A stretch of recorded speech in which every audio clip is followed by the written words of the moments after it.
चलिए आज पृष्ठीय क्षेत्रफल एवं आयतन का पहला वीडियो में हम लोग घनाभ के बारे में देखेंगे। ठीक है, घनाभ क्या होता है। ठीक है, लेकिन इसके पहले हमने इंट्रोडक्शन में बताया था ठोस आकृति और समतल आकृति के बारे में।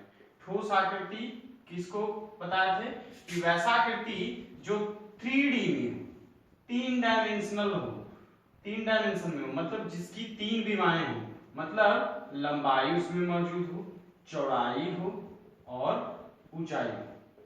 ये तीनों जिसमें मौजूद होगा वो कैसा फिगर कहलाएगा? ठोस आकृति कहलाएगा। एक था समतल, तो समतल आकृति के बारे में क्या बताए थे? जो 2 डायमेंशन में हो, जिसमें लंबाई हो और चौड़ाई हो, उसको क्या बोलेंगे? समतल आकृति। तो ठोस आकृति इस चैप्टर में हम लोग पृष्ठीय क्षेत्रफल एवं आयतन में सिर्फ ठोस आकृति के बारे में हम लोग पढ़ेंगे। चलिए ठोस आकृति के बारे में पढ़ते हैं। तो घनाभ के बारे में सबसे पहले पढ़ते हैं। तो घनाभ क्या होता है? घनाभ जो होता है 6 आयताकार सतह से घिरा हुआ एक ठोस आकृति होता है। जैसे अगर फिगर के तौर पे इसको प्लॉट करें, देखिए फिगर प्लॉट कर रहे हैं हम।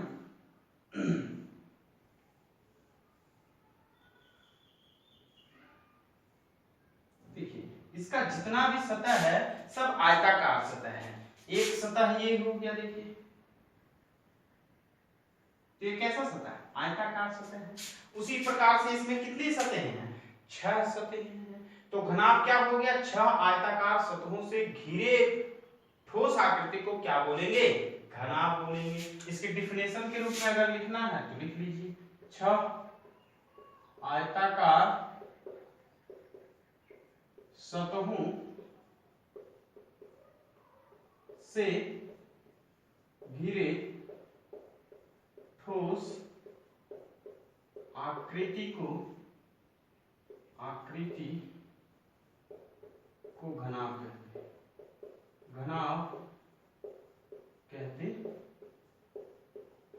क्लियर है? चलिए तो 6 आयताकार सतह से घिरा हुआ है। जैसे एग्जांपल के तौर पे यदि हम ले तो हो जाएगा हमारा किताब, फिर क्या हो जाएगा? ईंट।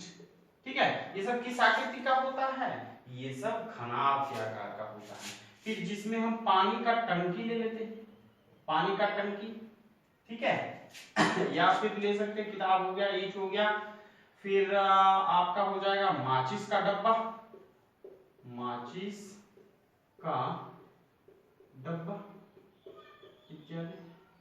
ठीक है, इस सब किसका एग्जांपल हो जाएगा? घनाभ का एग्जांपल। तो घनाभ क्या हो गया? 6 आयताकार सतहों से घिरा हुआ। नाम दे दीजिए A B C D E F G और H। क्लियर है? अब देखिए घनाभ में अब देखते हैं कौन करते हैं। घनाभ में किनारों की संख्या, किनारा कितना होता है? किनारे कितने होते हैं घनाभ में? तो कौन करें? एक किनारा ये, एक किनारा ये, 2, ये 3 और ये 4 और पीछे साइड में चलते हैं 4, एक 5, एक 6, एक 7 और एक 8। ठीक है, अब इधर ये बच गया 9, ये बच गया 10, ये बच गया 11, ये बच गया 12। तो किनारे कितने हो जाएंगे? 12 किनारे होंगे। ठीक है, तो घनाभ में किनारों की संख्या 12 होता है। चलिए विकर्ण, विकर्ण, विकर्ण कितने विकर्ण होंगे? विकर्ण काम करते हैं। तो देखिए विकर्ण क्या होता है इससे पहले समझते हैं हम लोग।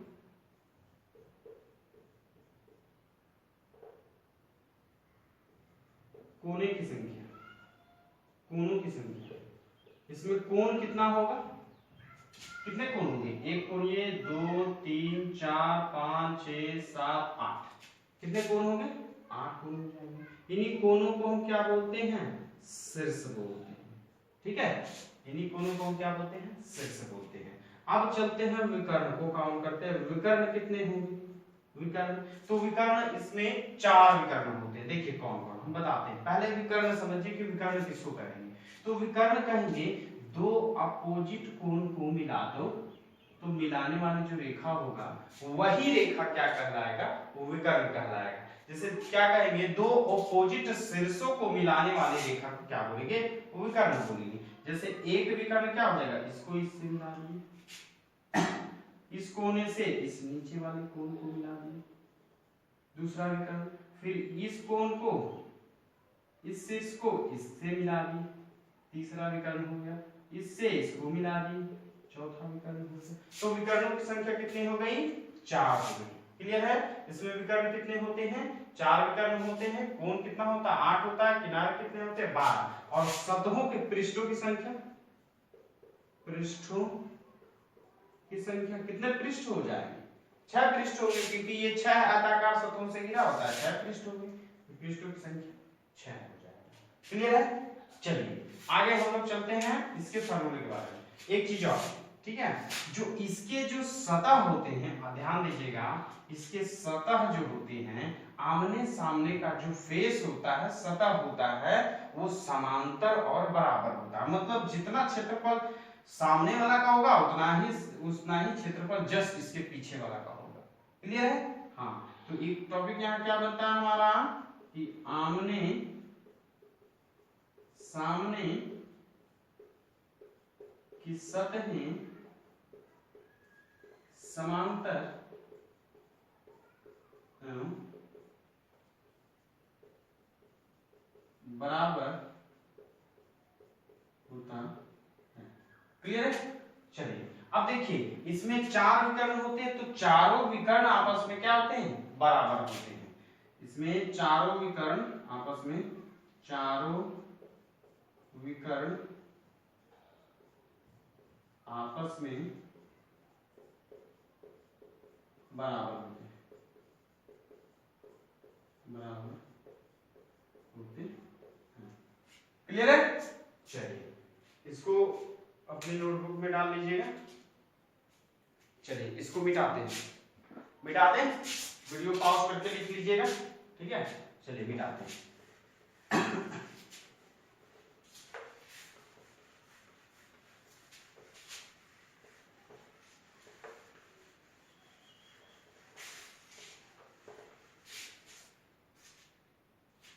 चलिए घनाभ हो गया, क्यूबाइड हो गया। अब घनाभ के बहुत सारे बेसिक से फॉर्मूले के बारे में चलते हैं, जिसपे हमें प्रोग्राम बनाना है। ठीक है, तो घनाभ का पहले एक फिगर बढ़िया सा सुंदर सा बना लीजिए ताकि देखने में अच्छा लगे। हाँ, ये हो गया हमारा घनाभ। देखिए, ठीक है, ये हो गया घनाभ। A B C D E F G H. Clear? ये हो गया हमारा क्यूबाइड। अब देखिए, इसमें सबसे पहला आता है इसका पृष्ठ क्षेत्रफल। पृष्ठ क्षेत्रफल के बारे में जानते हैं। इसका पृष्ठ क्षेत्रफल क्या होगा? तो पृष्ठ क्षेत्रफल का मतलब होता है इसका सतह का क्षेत्रफल, पूरा सतह। तो कितने सतह होते हैं इसमें? 6 सतह होते हैं। अब 6 सतह होते हैं, तो 6 सतह का क्षेत्रफल एक एक करके क्षेत्रफल निकाल के सबको जोड़ देंगे, तो पूर्ण पृष्ठ क्षेत्रफल आ जाएगा। क्लियर है? तो देखिए कैसे करते हैं। चलिए मान लेते हैं एक डायमेंशन लंबाई हमने ये ले ली, ये ऊंचाई ले ली, h हो गया, ये चौड़ाई हो गया, ठीक है, ये b हो गया। तो ठीक है, अब देखिए, अब क्या बताए थे इसके जस्ट पहले बताए हैं, 1 मिनट पहले बता चुके हैं कि इसके आमने सामने का जो सतह होता है आपस में बराबर और समांतर होता है। कहने का मतलब सामने वाला ए बी सी डी का सतह का जो क्षेत्रफल होगा वही क्षेत्रफल पीछे वाले सतह का होगा। दोनों सतह आपस में बराबर, तो क्या करें, इसका सामने वाला सतह का क्षेत्रफल निकाल के 2 गुना कर देंगे, तो पीछे वाला का भी इसमें शामिल हो जाएगा। ठीक है, तो इस सरफेस का क्षेत्रफल कितना होगा? देखिए इसको अलग कीजिए, क्या है, ए फिर बी फिर सी फिर डी, ये वाला सामने वाला सतह निकाल दिए, अलग कर दिए। ये वाला लंबाई एल है और ये वाला एच है, तो इसका क्षेत्रफल क्या हो जाएगा? आयत का क्षेत्रफल हम जानते हैं, लंबाई गुना चौड़ाई एल गुना एच, इसका क्षेत्रफल एल गुना एच, और 2 से जब गुना कर दिए तो इसके जस्ट सामने वाला पीछे वाला सतह भी इसमें शामिल हो गया, प्लस। अब चलते हैं, देखिए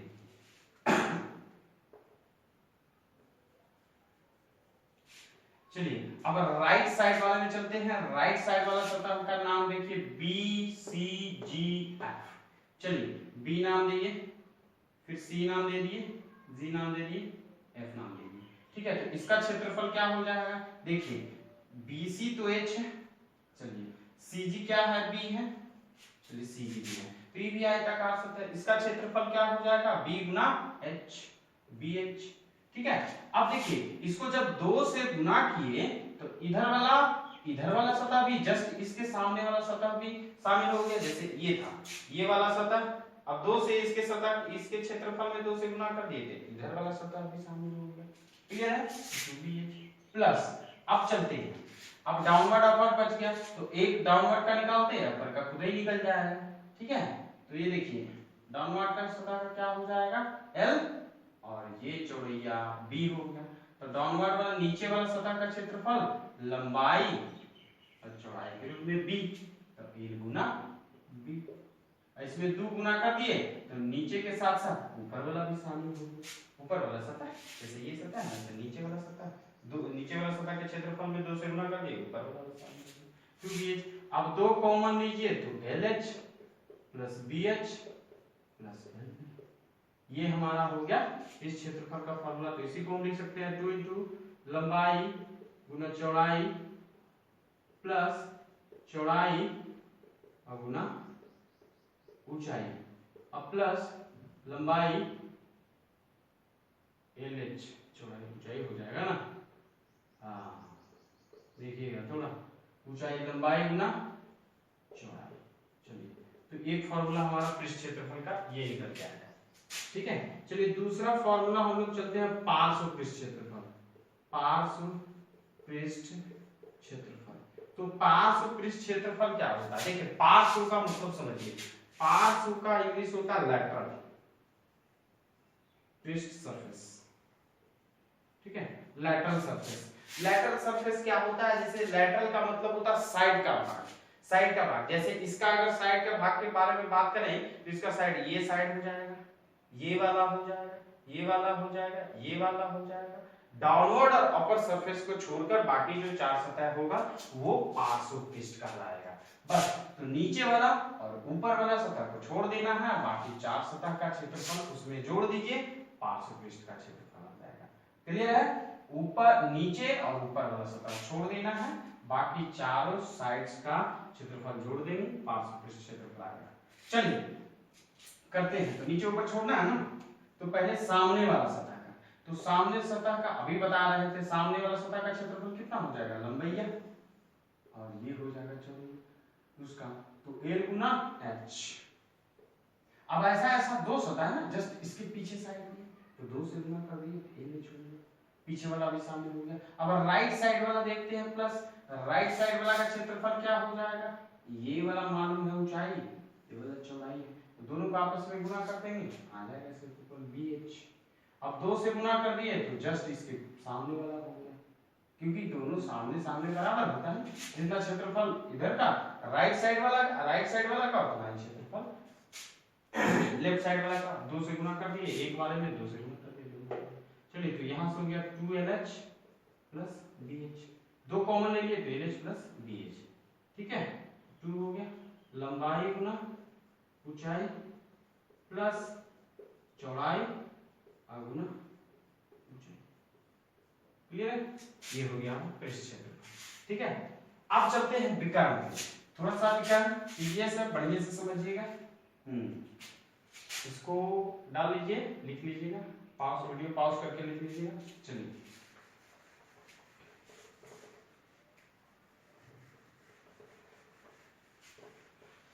चलिए आगे चलते हैं हम लोग विकर्ण, विकर्ण के फॉर्मूले। विकर्ण कहां से निकलेगा, देखिए क्या विकर्ण क्या होता है कि 2 अपोजिट शीर्षों को मिलाने वाली रेखा क्या होता है, विकर्ण कहलाता है, डायगोनल कहलाता है। इसी को इंग्लिश में क्या बोलते हैं, डायगोनल, डायगोनल। ठीक है, डायगोनल का फॉर्मूला कैसे निकालेंगे, तो देखिए ये शीर्ष और ये इसका अपोजिट शीर्ष दोनों को जब आपस में मिलाएं, क्लियर, अब दोनों को जब आपस में मिला दिए तो ये कैसा हो गया विकर्ण, मतलब AG का जो लंबाई निकाल लें, AG का लंबाई हम निकाल लें, AG का मान निकाल लें, तब हमको विकर्ण का मालूम हो जाएगा, फॉर्मूला का पता है। चलिए ठीक है, तो देखिए इसका प्रोसीड्यूर क्या है, आराम से समझिएगा, धीरे धीरे बता रहे हैं। ये हो गया विकर्ण। अच्छा, इसको डी को हम जी से ज्वाइन कर देते हैं, ठीक है। तो ध्यान दीजिएगा, डीजी, डी और जी को आपस में हमने मिला दिया, डीजी को आपस में मिला दिया, तो देखिए नीचे वाला सतह, नीचे सतह है ना, एक आयताकार सतह है, देखिए आयताकार सतह, यही तो है, एच था ये, और ये डी है, ये सी है और ये जी है, और यही डीजी को आपस में मिला, और डीजी को आपस में मिला दिए तो ये आयत का विकर्ण हो गया डीजी। क्लियर है, डीजी आयत का विकर्ण हो गया, और ये आयत का विकर्ण हो गया। अब देखिए डायमेंशन क्या क्या दिया होगा, डीसी दिया हुआ एल, डीसी एल लिखेंगे, सीजी दिया हुआ है बी, सीजी दिया हुआ है बी लिखेंगे, ठीक है।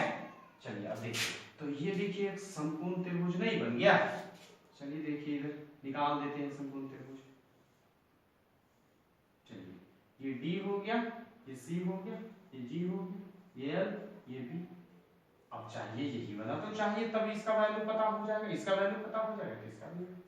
तो पहले क्या करते हैं, डीजी का वैल्यू निकालते हैं। तो हम जानते हैं ये कैसा, ये क्या है, ये लंब, ये सॉरी ये आधार, ये लंब, ये कर्ण।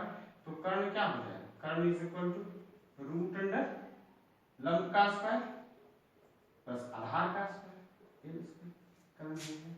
तो डीजी का वैल्यू हमको पता हो गया। अब देखिए ये भी एक समकोण त्रिभुज का फॉर्मेशन हो गया, यहाँ ये भी एक समकोण त्रिभुज बन गया, इसको मिला दीजिए, ठीक है। अब इसको निकालिएगा तो देखिए निकालते हैं, ऊपर निकालते हैं इसको, ठीक है। ये ए हो गया, ये डी हो गया, और ये जी हो गया, ठीक है। डीजी मालूम है, डीजी मालूम है root under B square plus L square, ठीक है। चलिए, और एडी मालूम है, एडी का वैल्यू कहाँ, एडी मालूम है क्या, अरे एच है तो ये भी तो एच ही ना होगा, अरे चलो ये एच हो। आप देखिए क्या, यहाँ भी समकोण त्रिभुज, समकोण बस वही रहेगा, कर्ण is equal to root under लंब का स्क्वायर प्लस आधार का स्क्वायर। कुछ तो है नहीं, त्रिकोणमिति बता चुके हैं, इतना बताए हैं, त्रिकोणमिति भी कहना नहीं, बताते बताते हम बता गए, पागल हो गए। हाँ चलिए, सीख लिए तब तो ठीक, और नहीं सीखे हैं तब क्या कहें, आपको कुछ कह भी नहीं सकते। चलिए एजी, अब एजी का वैल्यू पता हो जाए तो विकर्ण मालूम हो जाएगा। चलिए एजी का वैल्यू क्या हो जाएगा इसमें से, ये लंब, ये आधार, ये कर्ण, कर्ण निकल गया तो कर्ण आ गया, रूट अंडर सॉरी ये स्क्वायर जाएगा ना, ये स्क्वायर जाएगा, क्योंकि कर्ण बराबर क्या होता है, रूट अंडर लंब का स्क्वायर प्लस, अरे कर्ण बराबर रूट अंडर लंब का स्क्वायर प्लस आधार का स्क्वायर। लंब हो गया एच का स्क्वायर, आधार root under B square plus L square रखे और पूरे पे स्क्वायर चढ़ा। क्लियर है, अब देखिए यहाँ पे आ गया h square plus root under B square plus L square पूरे पे स्क्वायर। चलिए स्क्वायर से रूट हटा, एच स्क्वायर प्लस स्क्वायर से रूट हट गया तो b square plus L square. अब रूट कैसे हटता है मालूम है ना, देखिए निकाल देते हैं छोटा सा, ए स्क्वायर प्लस एल स्क्वायर, इस पे रूट है ना, देखिए कैसे कहते हैं, इससे रूट कैसे हटता है, ये रूट का मतलब क्या होता है, कितना पावर, 1/2 पावर ना, इस पूरे पे 1/2 पावर रूट हटा तो पावर, रूट का मतलब 1/2 पावर, और इस पे भी पावर, अब पावर पे पावर रहता है तो दोनों आपस में पावर गुना हो जाता है, 2 से 2 कैंसिल आउट, बच गया b square plus L square. समझ में आ गया, घटाते हैं कैसे स्क्वायर से रूट हटता है। चलिए ठीक, सीख गए, हाँ तो हट गया, वही हो गया। तो यहाँ से हमारा विकर्ण का फॉर्मूला क्या निकल के आया, विकर्ण is equal to root under, चलिए एल क्या है, लंबाई का स्क्वायर प्लस बी क्या है, हाँ स्क्वायर प्लस एच हो गया ऊंचाई का स्क्वायर। क्लियर है, एक मिनट थोड़ा कोई है दरवाजे पे,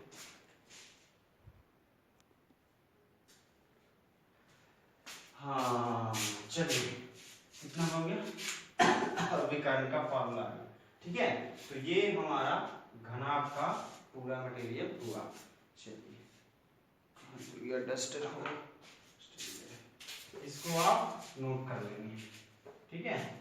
और वीडियो पे कमेंट कीजिए, जहां आपको समझ में नहीं आया उसको देखेंगे हम, ठीक है। चलिए एक समरी देख लेते हैं, जो भी पढ़े हैं समरी देखना बहुत जरूरी, ताकि एक नजर में सब कुछ समझ में आ जाए। तो हमारा 3 तो फॉर्मूला मेन है घनाभ में प्रॉब्लम के लिए। घनाभ फॉर्मूला जानना बहुत जरूरी, फॉर्मूला नहीं रहेगा प्रॉब्लम नहीं बनेगा, इसलिए क्योंकि ये मेंसुरेशन है। क्षेत्रमिति में विदाउट फॉर्मूला कुछ नहीं होता, ठीक है। कैलकुलेशन भी तगड़ा, कैलकुलेशन तगड़ा रखना होगा, कैलकुलेशन फंसाएगा मेंसुरेशन में, ठीक है। तो घनाभ में हम लोग चले थे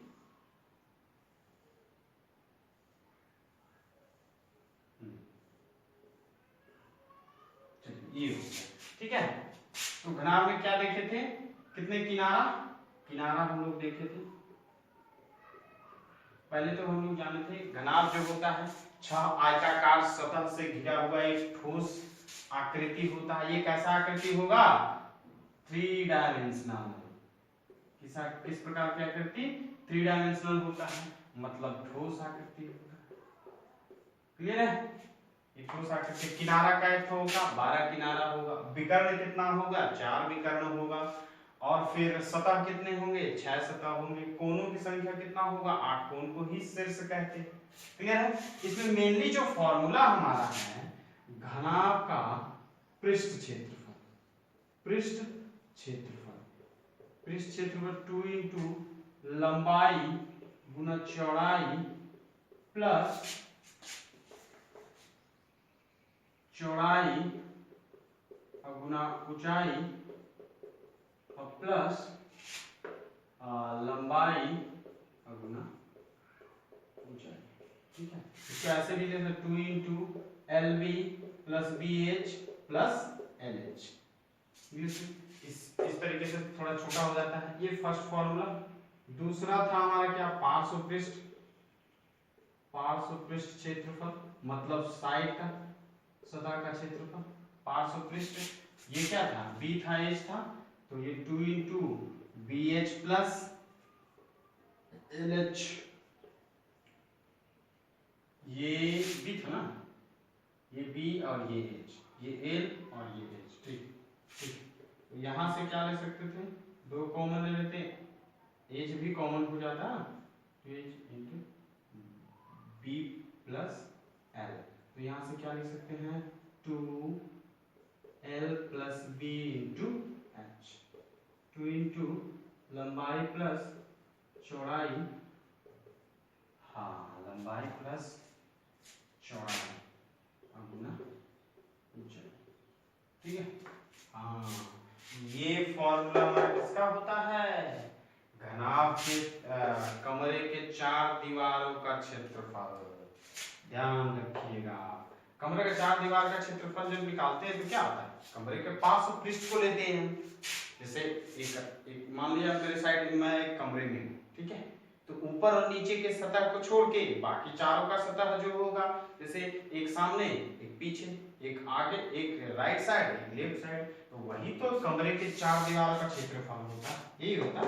हाँ तो कमरे के चारों दीवारों का क्षेत्रफल इज इक्वल टू 2 इंटू लंबाई प्लस चौड़ाई प्लस असर। क्लियर है। चलिए तीसरा फॉर्मूला, ये चौथा फॉर्मूला विकर्ण का। विकर्ण का formula root under L square plus B square plus H square. इन फॉर्मूला पे हमारा घनाभ का टोटल प्रॉब्लम बन जाएगा, ठीक है। हाँ बस थोड़ा सा कॉन्सेप्ट वगैरह लगाएंगे, फॉर्मूले का इस्तेमाल करेंगे, प्रॉब्लम टोटल बन जाएगा, ठीक है। चलिए आज के लिए इतना ही, इस वीडियो में इतना ही रहेगा, ठीक है। पढ़ाई करते रहें बढ़िया से, ऑल द बेस्ट। घर पे रहें कोरोना की महामारी में और ऑनलाइन पढ़ाई करते रहें।